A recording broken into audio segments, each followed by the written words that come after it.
Olá! Como o Espiritismo nos ajuda a entender o mundo de hoje? É isso que o nosso programa se propõe mostrar em conversa com estudiosos do Espiritismo. E o tema do nosso programa de hoje é o poder do pensamento.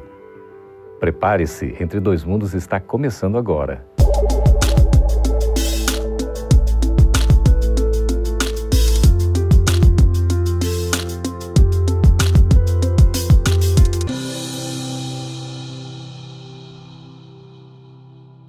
Será que a maneira como pensamos pode influenciar o nosso modo de viver? Até que ponto se pode acreditar na força do pensamento? Para conversar sobre esse curioso tema, estamos recebendo aqui nos estúdios da FEB TV, diretamente em Brasília, a presença do médico homeopata Alain Eurípides Rezende Nápoles. Seja muito bem-vindo, Alain. Muito obrigado pelo convite. E também aqui Maxilânio Lacerda, que é trabalhador da Federação Espírita Brasileira e na área do estudo e da divulgação da doutrina. Seja bem-vindo, Max. Muito obrigado, Geraldo. Um prazer. Olha, sobre o pensamento, Eurípides, como é que a gente pode definir, afinal de contas, o que é o pensamento?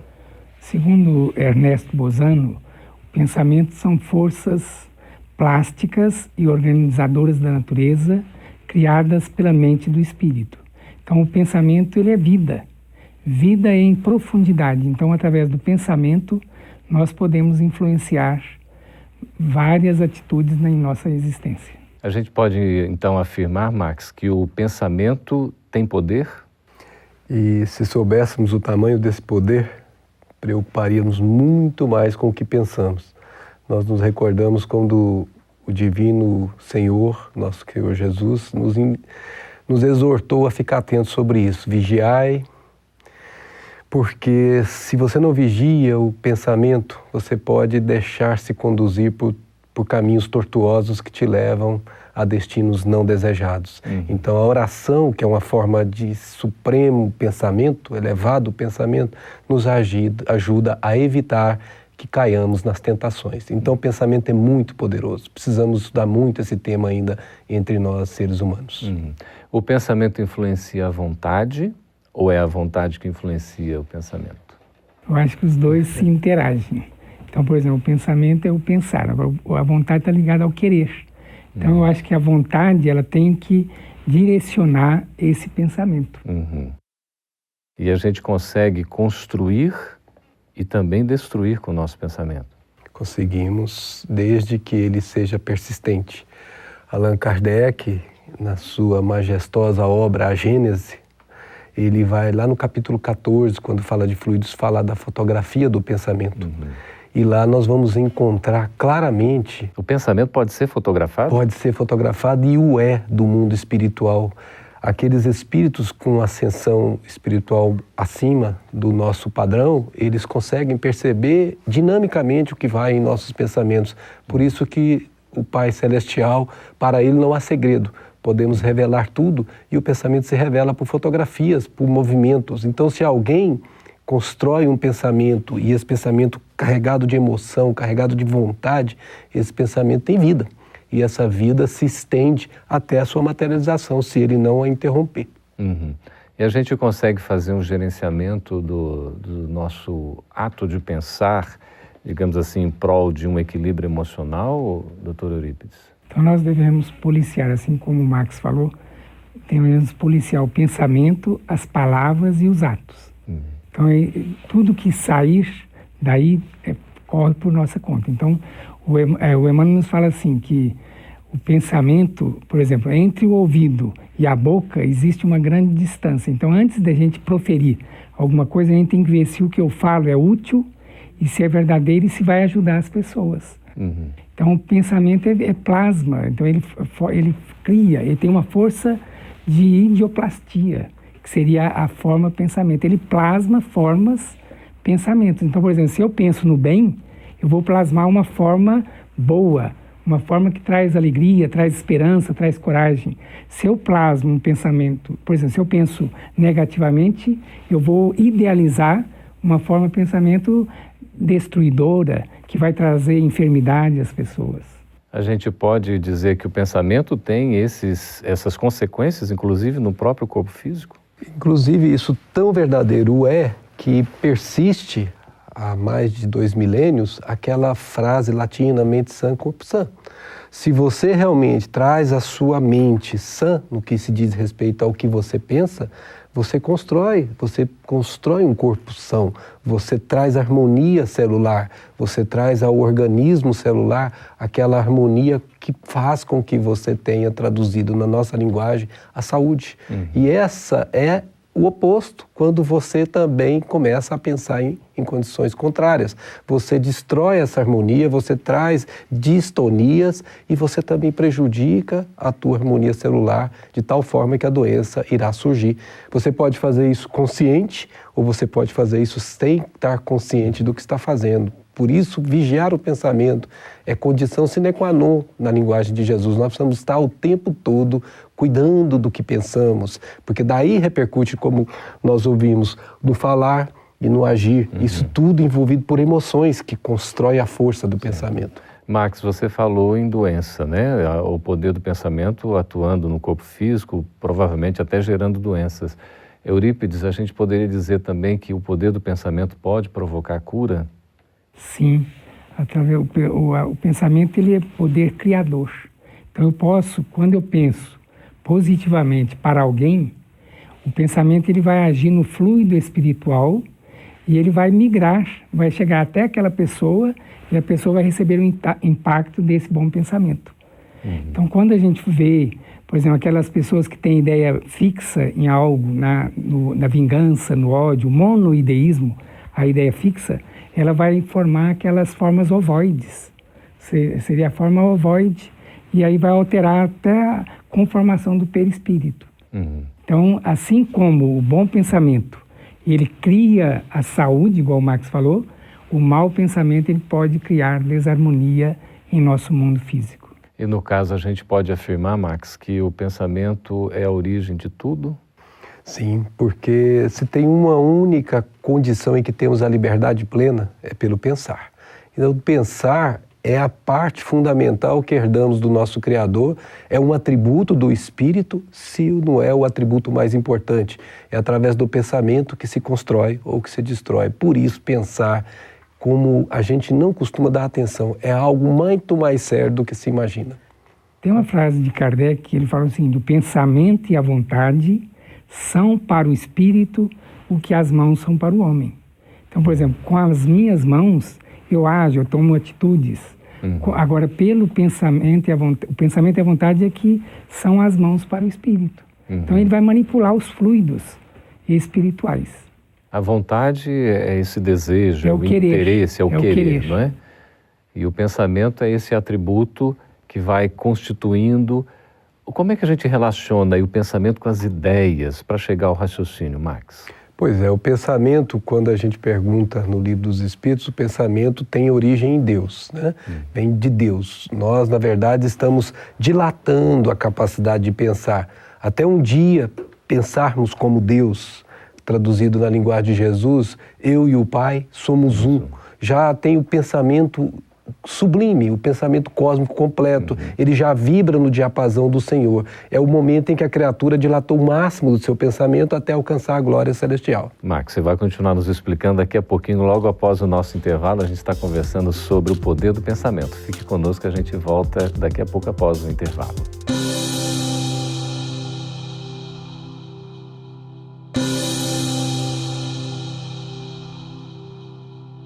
Estamos de volta com Entre Dois Mundos, conversando a respeito do poder do pensamento, recebendo aqui o Dr. Alain Eurípides e também Max Lânio. Max, você estava falando a respeito, não é, do pensamento, das ideias, desse pensamento que a gente vai caminhando para uma integração com Deus. Como é que é isso? Então, eu gostaria de pedir a permissão para pedir ajuda para André Luiz. Fique à vontade. Que ele vai nos dar uma informação muito importante quando ele diz assim, no plano espiritual, o homem desencarnado vai lidar mais diretamente, significando que encarnado também lidamos, com um fluido vivo e multiforme, estuante e inestancável, a nascer-lhe da própria alma. De vez que podemos definir esse fluido, até certo ponto, por subproduto do fluido cósmico. absorvido pela mente humana. Então aqui entra onde nós estávamos falando, absorvido pela mente humana, e ele faz uma comparação, em processo vitalista semelhante à respiração, pelo qual a criatura assimila a força emanante do Criador, esparsa em todo o cosmo, transubstanciando-a, modificando-a. Aí entra a vontade. Sob a própria responsabilidade para influenciar na criação a partir de si mesma. Esse fluido é seu próprio pensamento. Esse fluido que ele transubstanciou é seu próprio pensamento. Pensamento contínuo, diferente dos animais que têm pensamento fragmentário. Então, o ser humano tem pensamento contínuo, gerando potenciais, Geraldo, energéticos, olha só a expressão, gerando potenciais energéticos com o que não havia sonhado. Daí porque pensar é de responsabilidade. A Joana de Anjos chega a dizer assim para nós: diga o que tu pensas e quem tu andas, que direi quem tu és e quem tu serás. Tamanha é a expressão que o poder do pensamento tem sobre nossas vidas. Então as suas ideias, Geraldo, precisam ser vigiadas. Nós temos responsabilidade sobre muito isso. grande. Eurípides, como é que fica aí na abordagem do Espiritismo a nossa responsabilidade diante dos pensamentos que a gente emite? Porque a semeadura é livre, mas a colheita é obrigatória. Então, se eu penso o bem me garantirá. Se eu penso o mal não vai me sustentará, não. O mal vai me complicar a minha existência. O mal deixa por conta própria, né? É um perigo, né? A gente precisa cuidar muito. Como é que a gente pode relacionar aí as intuições? Seriam reflexos do pensamento? Então, Geraldo, essa questão das intuições nós podemos analisar por dois ângulos. Primeiro, a intuição nascente do próprio espírito, da ânima, e a intuição nascida pela provocação de irmãos no plano espiritual com os quais nos associamos. De uma influência. Entramos na mesma faixa vibratória e somos passíveis de ser influenciados, tanto para o bem quanto para o mal. E muitas vezes a conjugação dos dois, alguém que nos influencia acessando os nossos estratos psíquicos, fazendo nascer ideias das quais nós não sabíamos que eram portadores, por estarem ali em movimento de escuridão da subconsciência, mas que vem à tona no momento em que alguém suscita isso. Então, a intuição é uma coisa que pode nascer da própria criatura, como pode vir de fora. Não importa se ela nasceu da criatura ou se ela veio de fora, importa se ela é para o bem. Porque essa intuição te leva a fazer o bem, não importa você saber de onde ela veio, importa fazê-lo. Como é que a gente vai saber, Eurípides, se a intuição é boa ou é má? Pelas consequências que ela pode alcançar. Ou seja, se eu vejo que a intuição, por exemplo, de ajudar o próximo, isso aí é uma intuição boa. Ou seja, isso aí é o evangelho, é a prática do evangelho, é a boa nova. Agora, se eu acho que aquela minha intuição vai prejudicar o meu próximo, aí é um sinal de alerta. Eu tenho que interromper essa intuição. Então, eu sou o senhor da minha própria vida. Eu tenho que fazer um bom uso do meu livre-arbítrio. Tem uma trovinha que fala assim: Senhor, eu sou uma dupla assim. Um anjo montando guarda à fera que existe em mim. Então, a fera tem que domar... O anjo tem que tomar fé. Eu ia pegar um gancho, Max, exatamente sobre uma espécie de dicotomia, esse embate, essa luta que a gente vive entre o bem e o mal, a sombra e a luz, não é? A noite e o dia, enfim. Nós vivemos isso nos pensamentos constantemente. Não é? O nosso estágio evolutivo atual é o de luta. Por isso que o nosso mundo é mundo de provas. E expiações quando nós não conseguimos fazer a prova de moto próprio. Aí somos conduzidos a fazê-las de forma constrangida. Mas é sempre prova. E nós estamos agora na maior prova, que é vigiar o pensamento. Vigiar o que pensa para que possa vigiar o que fala e vigiar o que faz. Tudo isso envolvido pela emoção, né? E a gente está dando conta dessa vigilância? Eu acho que não. Eu acho que o homem tem que vigiar mais. Porque o mesmo Chico Xavier, com toda a sua experiência, com toda a sua vivência, falou que poderia errar no último momento. Então, a vigilância tem que ser constante. Por isso que Santo Agostinho preconiza, quando a gente for dormir, a gente faça uma retrospectiva do nosso dia a dia. O que eu prejudiquei meu próximo, eu tenho que corrigir de imediato. Não deve deixar para amanhã o que pode fazer hoje, porque às vezes amanhã eu não conseguirei retroagir, ou seja, não vou conseguir resgatar aquela falta minha. Ô Max, nessa questão aí do pensamento, da vigilância, a oração é um componente extremamente importante, não é? Nós poderíamos dizer com a doutrina espírita que a oração é a sublimidade do pensamento. É quando a criatura tenta alcançar o Criador elevando o seu padrão vibratório. Então, os pensamentos são ondas, né? Ondas mento-eletromagnéticas, em que a criatura, envolvida por uma emoção superior, faz com que essas ondas vibrem em frequência diferente, muito menor, e elas alcançam patamares espirituais que no pensamento convencional não saem da Terra.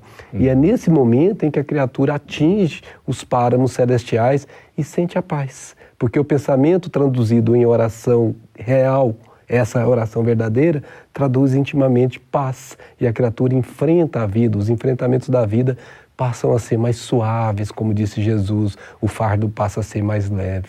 Então, como a gente tem esses altos e baixos, assim, numa espécie de comportamento um tanto quanto, não é? Tem um nome próprio para isso, como é que é o nome? Quando você vai de um ponto a outro, né? Você tem aquele comportamento ainda meio bipolar, né? Bipolar. Uma bipolaridade aí.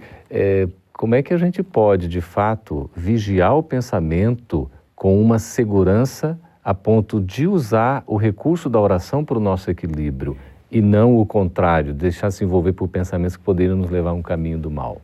Se eu estiver atuando na prática do bem, o bem vai ser o meu aval.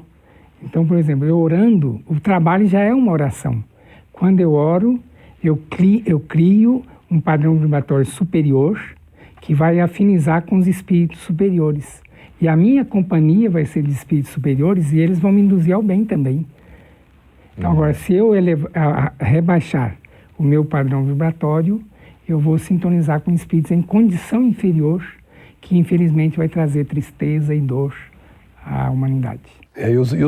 Os nossos antigos filósofos sempre diziam isso, ora, elabora. Uhum. Nós temos que orar e trabalhar, né? As duas coisas, como bem disse Alain, tem que ser trabalhadas juntas, porque a proteção espiritual será sempre, esta é a palavra, sempre, proposta quando você está nesse caminho da oração e do trabalho efetivo. Lembrando que o trabalho é a verdadeira oração posta em prática. Uma sintonia que a gente tem que Jerônimo fazer. Mendonça fala o seguinte, que oração é orar em ação. Então, se eu estou agindo no bem, já é uma oração. Oração, orar em ação. Ótimo. Estamos conversando com o Max Lane e com o Dr. Alain Eurípides sobre esse tema Poder do Pensamento.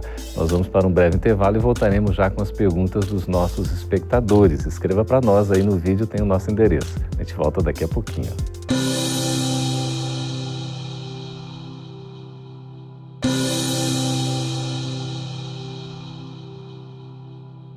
Estamos de volta com Entre Dois Mundos, agora para responder as perguntas de vocês, nossos espectadores. Pode escrever para nós, o endereço está aí no vídeo, para quem tiver a intenção de questionar, de perguntar, de fazer alguma sugestão. Conversando aqui com o Dr. Alain Eurípides, com o Max, a pergunta é de Floraci Silva, de Horizontina, no Rio Grande do Sul. Dr. Eurípides, se o pensamento tem poder e posso realizar tudo o que desejo, como é que fica o destino? Já não é pré-estabelecido algumas coisas na vida? Já não são pré-estabelecidas? O planejamento reencarnatório é feito de maneira das linhas mestras. Então, por exemplo, muita coisa corre por nossa conta. Nós temos o uso do nosso livre-arbítrio. Então, eu acho que a gente pode renovar o destino todos os dias. O André Luiz fala assim, é possível renovar o destino todos os dias. Aí ele faz a comparação no aborto.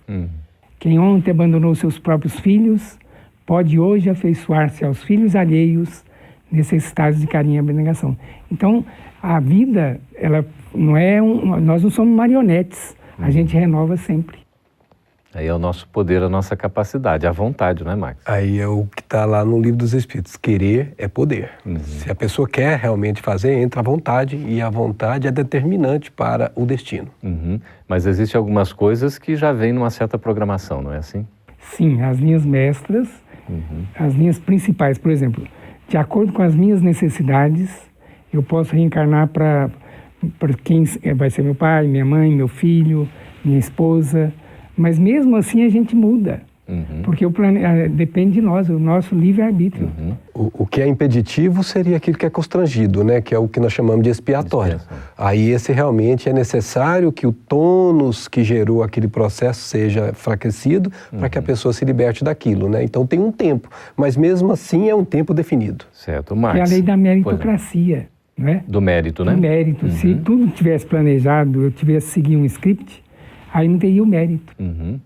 Eu tenho que ter a ação nisso. Perfeito. A Maria Antônia, de João Monlevade, de Minas Gerais, Max, pergunta o seguinte: a força do meu pensamento é capaz de fazer acontecer coisas boas e coisas ruins, tanto em minha vida como na vida dos outros? Bom, na sua vida, diretamente sim, se você persistir, como nós dissemos em bloco anterior, neste pensamento, porque ele é uma força e que essa força precisa ser como uma tomada que você liga, tem que ser continuada para que ela tenha os movimentos necessários. Por isso, se você repete esse pensamento continuamente, ele poderá sim afetar seu destino, tanto para o bem como para o mal, como nós comentamos. Agora, afetar o destino de outrem depende da assimilação de ideias que temos aí, as relações de conjugação. Se a outra criatura não está no seu plano vibratório, mesmo que você a deseje mal, não acontecerá absolutamente nada com ela, porque ela não capta esse seu desejo. Mas se ela vibrar na mesma frequência sua e ela tiver condições predisponentes para tal, poderá sim acontecer e você poderá ser um agente para coisas ruins nesse caso. Eurípides, o Brasil inteiro está aí nos acompanhando, né? Agora a gente tem aqui a Carla Ávila, de Uruguaiana, no Rio Grande do Sul. A força do pensamento pode ajudar a curar a doença de alguém? Sim, porque o pensamento tem poder criador. Então, se eu oro para alguém, aquela pessoa vai receber o impacto da minha oração, porque o pensamento, ele caminha pelos fluidos espirituais. Então, vai chegar até aquela pessoa lá, no caso, no Rio Grande do Sul, ou lá em Fortaleza, onde quer que esteja. Não há distância, Não há né? distância. A Maria Alba Ramos, Max, de Campo Grande, Mato Grosso do Sul, pergunta: a telepatia é uma influência espiritual? A telepatia é o pensamento em movimento. E a pessoa que recebe esse pensamento em movimento é quem está associado com aquela mesma frequência. Eu costumo brincar com minha esposa, né? Às vezes nós estamos sentados e eu falo assim: ó, sua mãe acabou de falar em você. E ela: para com isso, você é bruxo. Mas você está com dúvida? Então pega o telefone e liga para ela. E quando ela liga, ela fala assim: ah, Leninha, você não morre mais. O que é isso, não morre mais? Porque realmente, de alguma forma, eu tenho algum vínculo em termos de frequência com a minha querida sogra. E com isso a gente consegue captar os pensamentos. E isso pode ser feito, se a gente tiver o domínio sobre isso, a gente pode fazer isso com muito mais consciência do que hoje nós fazemos. Coisa boa, né? Tiago Alexandre de Vitória, no Espírito Santo, Eurípides, pergunta assim: a fé move montanhas. Tal frase está relacionada com o poder do pensamento? Sim, porque quando eu tenho fé, eu sintonizo com a esfera superior, com a espiritualidade. Então eu vou pensar o bem e esse bem vai plasmar as formas pensamentos. Interessante, né? A Miriam Andrade, aqui de Sorriso, Mato Grosso, Max, pergunta: os obsessores podem mudar minha maneira de pensar? Se sim, então como posso desviar dessa sintonia? Tudo que pode acontecer depende dela, da vontade dela. Da pessoa. Se ela desejar ser alterada no seu pensamento, será. Mas ela pode obstruir a isso com pensamentos diferenciados. De novo, olhai, vigiai e orai. Quando a pessoa percebe que o pensamento não é para o bem, ela deve mudar a forma de pensar, porque ela mudará a frequência. E a melhor maneira de mudar a forma de pensar é a prece, que eleva a frequência e aquele pensamento do obsessor que está tentando atingir, não atingirá mais. Agora, se a pessoa se compraz naquilo, se ela gosta daquilo, ela se associa. E a obsessão nada mais é do que uma associação de mente a mente. E aí é uma corresponsabilidade. Corresponsabilidade, porque ela está buscando com seu desejo incontido. Aí vai ter uma imantação mental. Exato. E a gente tem o poder, a força, o domínio sobre nós mesmos? Sim, nós somos os senhores da nossa própria vida. Então o espírito é o comandante. Ele que comanda até as nossas células. Então, por exemplo, aquela pessoa que tem a mente, então, por exemplo, mensana in corpore sano, ou seja, em corpo sadio, se eu tenho a mente sadia, isso vai refletir nas minhas células orgânicas. As células vão trabalhar com mais harmonia. Agora, quando eu tenho a mente em desarmonia, as minhas células vão se desequilibrar e gerar doenças. O Eduardo Marins, de Fortaleza, no Ceará, pergunta o seguinte: quando penso mal de alguma pessoa, esse pensamento pode também me fazer mal? Com certeza. Você, quando já pensou mal, já causou mal a si. Porque o primeiro a receber a intensidade, a força do pensamento é o próprio gerador do pensamento. Então, imediatamente, você já gerou uma energia negativa para você mesmo.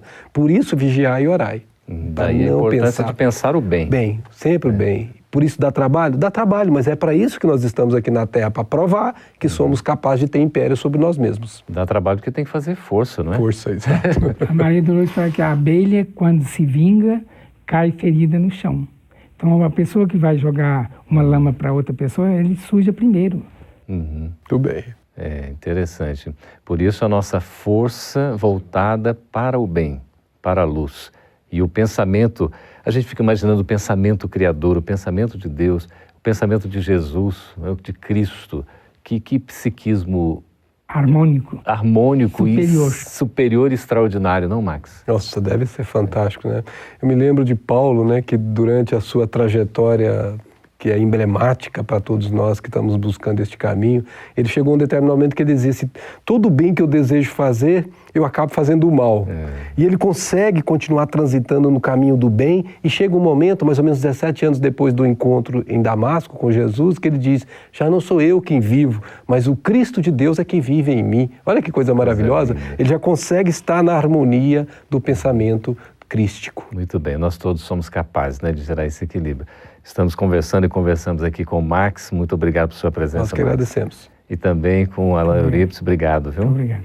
E você que participou conosco aí, escrevendo, fazendo as suas sugestões, aproveite e renove as perguntas sobre os assuntos de outros programas que nós vamos levar ao ar.